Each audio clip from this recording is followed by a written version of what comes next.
Right, we have a lot of cues coming through, so let's get our first guest on board. Matt Orton, the Chief Market Strategist at Raymond James Investment, joins us now to give us his view. Matt, good morning and thanks for joining in on the channel. Things are very different from what it was about a week ago, right, when there were a lot of worries about how the geopolitical issues could impact global equities.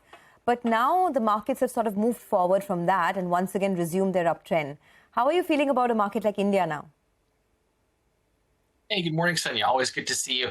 And India has been one of my top picks for a while from a global investment perspective. I think India within the emerging market complex, the U.S. within the developed market complex are two great places to keep money from a long-term perspective. But you know what I like about India is the fact that you're continuing to see higher highs and higher lows. That is encouraging. And India has also not only outperformed the broader emerging market complex, but it's managed to outperform the US and most developed markets too on the downside.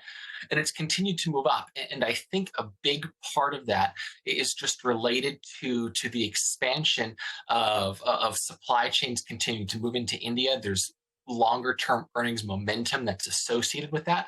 So when I look at the opportunity set in India, I continue to like the industrials complex, anything related to the long-term infrastructure build-outs, ports, railroads, more factories, supply chain areas. Those are all very, very interesting. I've also been lightening a little bit on the financial side and moving some more money on marginally to information technology and IT services. Obviously, the results this morning aren't that encouraging, but it's a bifurcated space. And I think leaning into idiosyncratic drivers are going to be important because you've still seen, I'd say green shoots coming from LTI Mindtree, Tech Mahindra. So there's a little bit of nuance and differences there, but India as a whole continues to look attractive, and it's under-owned by most foreign investors as well, and I think that will provide good long-term tailwinds. All right. Hi, Matt. Good morning. Good to see you in. And as you have been saying over the last many months, you continue to remain long on India with a longer-term horizon as well. We discussed crude oil prices the last time, and you said maybe India is better equipped this time around with crude oil prices spiking up. The good news is, from the last time we chatted, the crude oil price itself has fallen more than $10. Do you think we've seen, the highs for crude oil prices for this year itself with the Saudis? The commentary overnight as well was very, very positive because they're talking about balancing the market. Yeah, Nigel, it's important to see that, but also that oil prices are still sustained.